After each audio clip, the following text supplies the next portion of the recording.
Honestly, before joining, I was living a double life.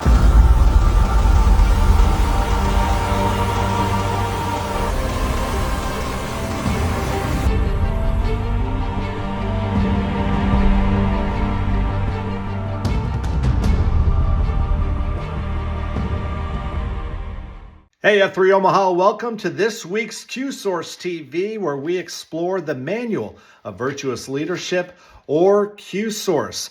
Let's get us started off with a prayer. This comes from Proverbs 10, verse 16.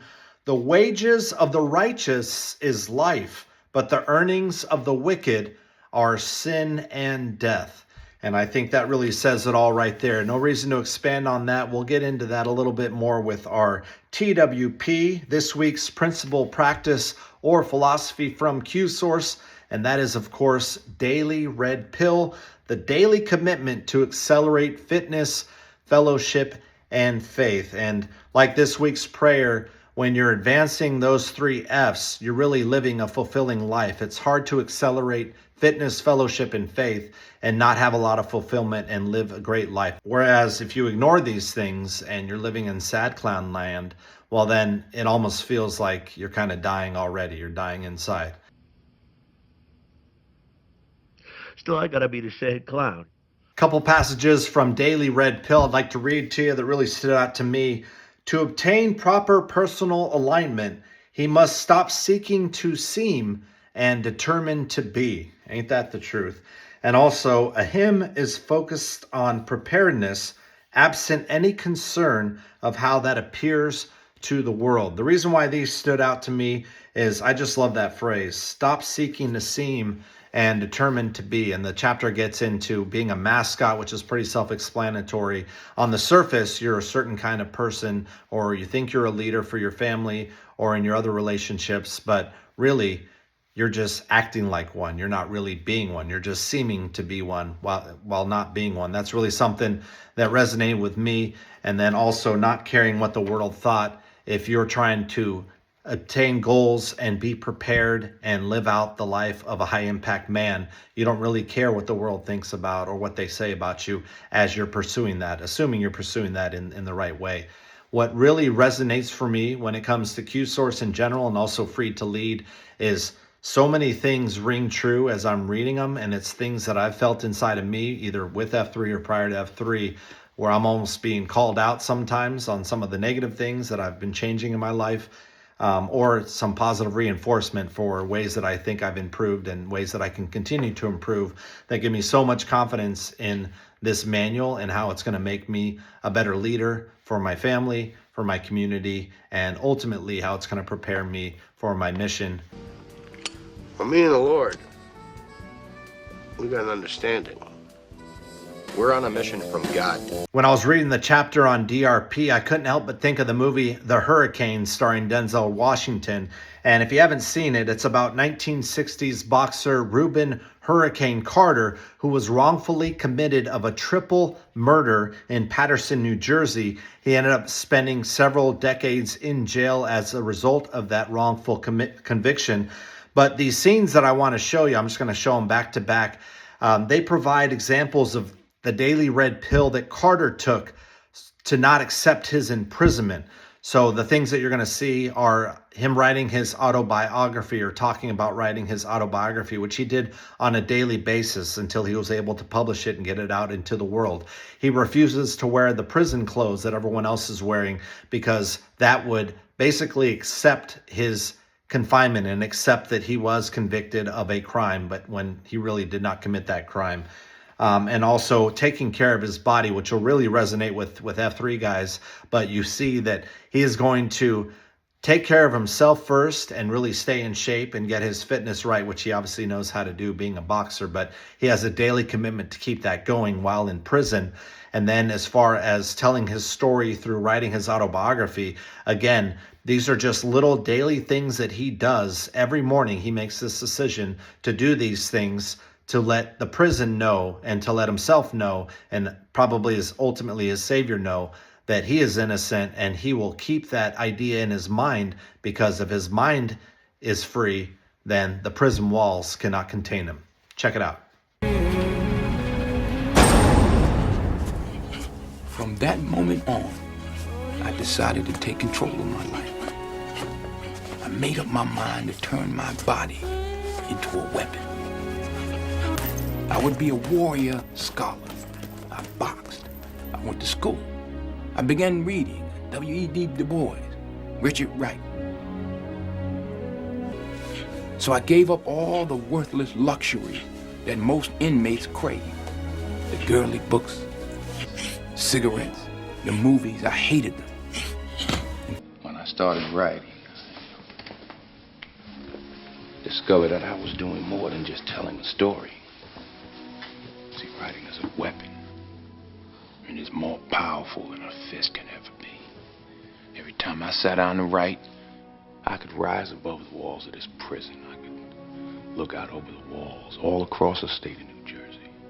As for a personal experience when it comes to Daily Red Pill in F3, I think my story is the same of hundreds of men here in Omaha and thousands across the nation and even more across the world, where when you commit to F3 and you commit to accelerate your fitness, fellowship, and faith, all of those things are obvious to everyone when that is going well for you. Your fitness, people can just see that you've lost some weight. They know that when you're running, you're not the 6 anymore. You're not near the 6. You're actually the one picking up the 6. When it comes to fellowship, just the deep relationships that you have with so many men. And then if you start a shield lock and you decide to live life with a few handful of men, what that feels like. And then obviously the fellowship at home and the fellowship at work and other parts of your life, how those improve when you make the daily commitment to improve. And then finally, faith. For me and for a lot of guys that I talk to in the gloom, just getting into the Bible more, learning more about Jesus and God's story and how God wanted you to live your life. So I think that story is true for a lot of people. It's not unique to me. Everyone's experience is their own. But as far as improving those 3 areas of your life, you can't help it. But if you commit daily to the Daily Red Pill and what F3 has to offer, your life is going to improve dramatically and you're going to get to start living, and your wages are going to be a life instead of your earnings being sin and death. All right, let's get to this week's cue, the plague. I just can't say that name without doing that. I would list off what he is or what he's done with F3, but there's so many things to tell, it would take up too much time. So I'm going to let him do that during the interview. His name is Brandon Flaherty. He's an application manager at Nebraska Medicine, and he joined in July of 2018. So our most seasoned Crucible Q to date. His bio, he's from Omaha. He went to Westside, home of the Warriors. He met his M in high school German class, of all places. His favorite hobby is running, maybe podcasting. I think he's a pretty good podcaster. He's a pretty good runner too, though, so I could see where he listed both of those things. And he defines a leader as a man who draws his bow with clarity of identity and purpose, aiming each arrow of time, energy, and attention at the right targets. His influence is proven not by position, but by faithfully guiding others through life's flux towards God's mission. I've gotten to know Plague over my year in the gloom, whether it's talking about IT, we both work in IT, or if it's about podcasting. Obviously, I have a passion for doing some podcasting with QSource TV, and he has loads of experience when it comes to that. So he's been a little bit of a guide when it comes to some of the things that he does. And overall, just a great brother, someone you feel like, because he is so open about his past, that you can go in there and talk to him really about anything, and he's going to be there to support you and help you out. And I think it's that openness that he provides initially when you first meet him that opens the door to anything that you have going on in your life, that you can, he knows, you know that he's a source that you can go to for that. It's an awesome interview, and it's amazing how someone with his past can achieve so much when it comes to a leadership position in F3, and how many lives he can influence and continues to want to influence, by the way. His story is amazing. Can't wait for you to hear it. Check it out. All right, I'm now joined by F3 Omaha's The Plague. How's it going, buddy? I'm good, man. How are you? I'm doing great, thank you. Yeah. I mentioned in my intro that if an alien were to come down and meet you for just 10 minutes and then left, they'd be able to go back to their home planet and they'd be able to tell everyone there your F3 name and that you were a drug addict. So Yeah. my Yes. first question is, let's just jump right into it. Why do you start new interactions talking about cocaine addictions with men you barely know? I think that's just something I want people to feel comfortable sharing whatever struggles they might have had. So I think it's also probably one of the more significant things I've overcome in my life. And if there's something I could leave behind, it would just be encouraging people to share their victories over challenge. So I think I don't know, but I do start there. It is kind of odd sometimes. Even people I meet at the grocery store, I'm like, you should come to F3, and I'm a recovering addict. I don't know. It's a conversation starter. I didn't read that in the How to EH guys in F3 manual, but I'll Yeah. work on that. Were you sober when you first joined F3? No, no, I was high as a kite my first post. The gloom, in my opinion, it transforms us all. I mean, as long as you're committed to it and you really drink the F3 Kool-Aid. Yeah. But your adventure is unique in that it helped you find sobriety, it seems like. Walk us through those first 6 months in the gloom. I'm a Christian, believe in Jesus and God, Holy Trinity and all of that stuff. And I think the Holy Spirit really worked through the men in F3 and just some of the structure, COT, prayer, and kind of going through a challenging workout. I think first, 4 weeks or so, I think I was actively using, but around all these guys that were just passionate about getting better. And and I think the combo of that got me to the place where I was alone in a hotel room, and sort of something came over me that I needed to make a change. And I think there was definitely the Holy Spirit was working through the men that were showing up in those early days to kind of stir that up within me that hey, there is a better option out there. So I think that was really the first 4 weeks. And then from there, as I started to get clean and build relationships with some of the guys, I think the ability, so I was doing Narcotics Anonymous, and I was comfortable telling people in that circle that I had struggled with drug abuse, but I hadn't really experimented telling anyone sort of what we call like normies, right? Like people that can use drugs and alcohol normally, which I don't know if that's an actual thing or not. But anyway, so my first experiment with that outside of my family was really F3 guys. And I think they really taught me that you can be accepted despite having some of these challenges. The lie, at least that I was believing, was like, as soon as I tell people, they're going to write me off, or they won't let me come back, or they're going to make me be a part of a different group, or I'll be an outcast, right? Because I have this sort of thing that makes me different. And the response from guys like Wait Time and Sasquatch, and early on was Placebo and Ethanol. Those guys were just, there was a couple guys that said, me too, I've struggled with that too. And then there were a couple guys that were just nothing but love and support. And then that kind of propelled, November. So I started in July, November of my early F3 days. I got to launch Paradise Island. And I kind of thought like Wait Time maybe didn't hear me when I told them I was in recovery, because I thought like, this could be a flop, right? Like, what if I relapse? Like, what if all of these things could happen? And he still gave me an opportunity to lead. And so I think very quickly in my recovery journey, F3 kind of helped me not only realize that there was a better life to live, but also that my story, my legacy didn't stop with just, being an addict. It really, I could move beyond that, right? And become a leader despite some of the sketchy past that I have. That's an awesome story. That's where I wanted to start there, just to let everyone who might be watching, who is in F3 or not in F3, that no matter what your past, F3 has a place for you, and they will turn you into a leader if you commit to the cause. Yeah. This week's P, I call it the purpose, principle, or practice from Q Source, is daily red pill. Kind of funny timing there. The chapter talks about esse quam videri, which is Latin for to be rather than seem. How do you feel more authentic in F3 than you did prior to joining? Honestly, before joining, I was living a double life. And I just did an interview on the High Impact Man podcast. And if you listen to that story, I was living a double life from as early as 5th or 6th grade.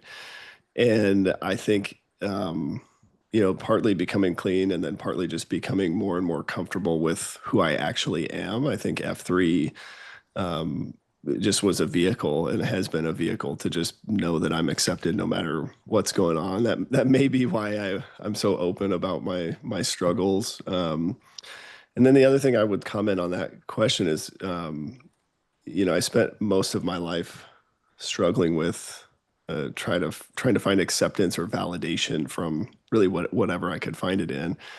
And so I started F3, I got clean, and then it was in this really awkward spot where I was trying to figure out who the heck I was even, right? Because so much of my identity had been wrapped up in drugs and partying and that sort of lifestyle. And so F3 really allowed me to be like to kind of develop that or kind of figure out what type of man do I want to be. And I mean that I think has just been life changing for me and for my family for sure. This is our seventh interview on Q Source TV, and it's been both the easiest and hardest to prep for because you have such a wealth of content. To be honest, it should be easy to pick 6 or 7 questions to talk to you about, but at the same time, I want to make sure that they were the right questions. So, can you, just to give someone some background? I know you've been around since 2018, but can you list off your F3 resume and let the audience know everything you've been involved with in F3 Omaha and maybe even beyond since joining? Oh man.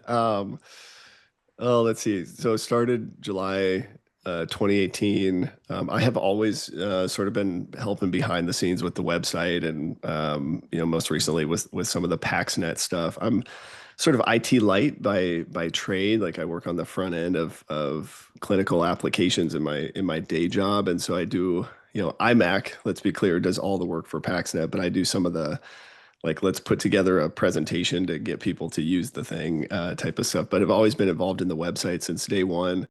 By getting involved in some of those things, then I got a chance to launch Paradise Island in November of 2018. That one, the funny thing about that was we actually launched that site with the intent to do like a discussion afterwards, and it was like right before F3 Nation produced the official Q source content. And so the first 3 Paradise Island workouts, we had like the Q come up with a topic and we just talked about it, and then we got the Q source PowerPoint at the time and started going through that. So that it's been cool to see the evolution of that over time. And then in July of 19, I got kind of a crazy idea to launch the pit down in Sarpy County. I was going to church in Sarpy County and just saw a lot of sad clowns. And so I launched that site, which was a terrible idea, right? Because I didn't live over there. So it was really hard to EH guys. And actually got to about the year mark and I was talking to Waytime and Tater, like we need to shut this down. It's not working. And in their wisdom, they just said, let's get another guy in there that maybe lives close by. And sure enough, that just spiraled into all of the amazing things that are going on in Sarpy today. It was kind of in a first FQ role for many, many years, kind of trying to navigate new site launches and, how do we do Q schools and some of that stuff. And then in maybe 2022, 2023, we started to have a lot of movement out west in West Omaha. And so really at the request of Tater, basically Gator and myself kind of took on this west sector idea. And so have been able to really be a part of that. And, in true F3 fashion, like when I look back, I'm like, what did I actually do? Nothing, right? I just found other men that were accelerating and encouraged them to lead. One thing I always try to emphasize within F3 is our site queue or the AOQ, depending on what region you're in, is the most important, second most important role, right? The F and G is the most important guy. But the site queue from a leadership perspective is the most important role. Other things that have happened around over the years, in 2021, we launched the Gloom podcast. So that's just a local F3 Omaha podcast, started with Wait Time and the Redwoods. And then since then, we basically interview guys that have transitioned from a site queue role. And then we also, just this last, I don't know, maybe March or April, I've had a chance to be on a podcast with Dread and Dark Helmet, which I initially thought was going to be a chance for me to get all my brilliant ideas out there, and it's turned into the opposite of that. But yeah, man, it's been a journey. I don't know, just looking back, I mean, I think I was on I was on a path, a totally different path, and I think a lot of things came together at the right time, and so I'm just grateful to be alive and grateful to be a part of it all. Like my wife stayed with me, right? And I can't tell you how many times over the years there was something going on in my marriage that I was frustrated and ready to give up, and conversations with F3 guys saying, you need to take accountability, right? Or, hey, Mm. you need to stick through this because that happens in every marriage. The amount of guys that I've been able to kind of lean on and have given me, it's never been the advice I've wanted to hear, but it's always been the advice I've needed to hear. And so that I think, between that and just my wife is an absolute saint and has such a strong faith, but our marriage is stronger today than it has ever been, right? We've been dating for 22 years, married for 14. We just celebrated 14 years a couple weeks ago. The other really cool thing, so at the time I joined F3, we had one daughter. She was 3 years old, right? And have had a chance to bring two more girls into the world, that I don't think, obviously doesn't happen if my marriage doesn't stick together, but I feel like I'm a much better father today because of all the guys in F3 that just continue to encourage and support me. So that's, I think it's wild to think about, like, if I would have continued on one path, like just the number of things that are different. And it's really amazing, and the reason why I led with so many questions about your past is for someone to go from being alone in an American Inn hotel room to Yeah. listing off in the last 7 years, all of those things and the lives it's impacted, Yeah. I think is just the power of what F3 is. It's hard to pinpoint what F3 is about when you're explaining it to someone that's not in it, but Yeah. I think that right there speaks volumes to what F3 Yeah. is and what it can do. Of all those amazing contributions to our leadership group specifically, which one supplies the most pride for you and why? There's something pretty cool about Paradise. Paradise Island, it was our first Wednesday site. No matter what those guys at Heavy Metal try to tell you, it was the first Wednesday site. And it was also the first Q source site. And I do think the culture has remained intact there, like over, 9 different site queues now. We've continued to just have a really strong culture of Q source and just helping guys, kind of get into some of these really deep conversations. I've also had a chance every year in September, we do a halfway house out at our place and kind of devote that to awareness of suicide and recovery. September is Suicide Awareness and Recovery Awareness Month. Gosh, that's a tough question. What am I most proud of? I think between 2022 and, when I handed off to Gator in 2024, we added maybe over 20 AOs out west. And when I think about that and just continuing to like push towards the mission and get F3 available to more guys, um, I think that's maybe what I'm most proud of. And um, just the reason that makes me proud is because we have so many other guys that have been unlocked and that are launching sites and taking it to new heights, like you're doing with the Crucible, right? And so somehow, right, we've been able to convince guys that like this is a solution to this problem of male community leadership or male loneliness or whatever it might be. And so I think that expansion has been really exciting to be a part of and almost surreal because you're just like, how do we keep getting more guys to show up to this thing? Mhm. And every time you meet an FNG or a new guy and you hear his story, it just continues to inspire me to like, okay, we need more, so it's been hard to not be in the leadership fold and not, like I hear they're launching a weight site somewhere and I'm like, well, tell me more. And Stripes is like, you'll know when it launches, kind of thing. But He keeps it close to the vest stripes. that's right. Given your list of charity to the organization that you reeled off earlier, and a big thank you, by the way, I really do appreciate everything you've done for F3. Are you able to reflect on all the lives that you've touched over the years? It's not enough, man. I want more. I want more. I think we were just at coffee the other morning, and there's a guy sitting at the table by himself reading his Bible. And I went to tell him, hey, thanks for doing your Bible study here, right? You're in a Starbucks public place doing a Bible study. That's really cool. And even a guy who's probably really strong in his faith, I could just see um, he had not been all the way unlocked. Like there was still like we got to get him out. So Speed Bump and I naturally were trying to him. And I see that. Like I don't know what it is when I see guys out there in the community. I can see it in their eyes. Like I can see this blank sort of stare, right? Of like, I'm just existing, right? And that I have been there. I lived the majority of my life in that space. And even though I don't know, like, I'm not quite like Dredd where I can rattle off, here's my mission and did I achieve it yesterday? I wake up and I feel like I've got stuff to do on behalf of a greater purpose, a greater calling, and certainly a higher power in my creator. Well, hey, you gotta let go, let God sometimes, and He's got That's a right. plan. So Yeah, well that's right, said. brother. Final question. I do appreciate all the time you've given us here. We've talked in the past about Plague the Author, you and I, and some Yeah. literary ideas that you had brewing. Is that still on the horizon? So within Q Source, we have the concentrica, right? So I'm a man and I have this target that's the relationships based on proximity, right? So it helps me to prioritize those relationships.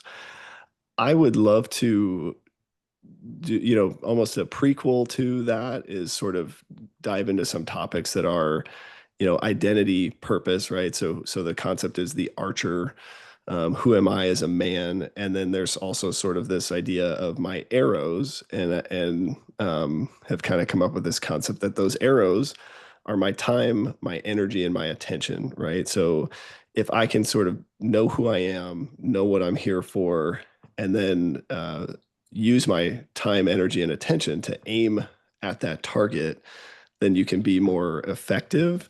So a lot of it is, kind of looking at different time management techniques and, how do we do that? And, there's a lot of books that I've read over the years that do this really well in terms of how to manage your time and energy and attention, but not with the same sort of lens of the concentrica. And so in my mind, like I really just want to write and build this analogy out for myself because what I struggle with is every time I read or listen to some new great content, I need like that filter to like funnel it through to know like, okay, how do I actually apply this to my life, right? And I've definitely been guilty at times where I've read something and then I'll just pivot and it takes me off my routine. It takes me sort of out of my rhythm in an unhealthy way. And so I would love to just give guys a framework. And if nothing else, I'm trying to just get it written down so that I can have a little bit more clarity in my world. That's awesome. Well, we look forward to whatever is coming next from the Yeah, Plague. man. Make sure to get to the Crucible on Wednesday, 5:15 a.m. It's the Daily Red Pill. Plague always brings the fitness, but afterwards, Q Source. Look forward to your perspective. Thanks so much. Yeah, brother. Appreciate you, man. All right, F3 Omaha, that's it for this week's edition of Q Source TV. Next up, we have Cradle, Q in the Crucible. You don't want to miss that. As far as Q Source, our next purpose, principle, or practice is King, the daily discipline of physically training the body. Can't wait for next week. Thanks, everybody. You give them hope. Yeah, I guess you do. You give them hope because you have transcended, Lesra. It is very important to transcend the places that hold us. You know that?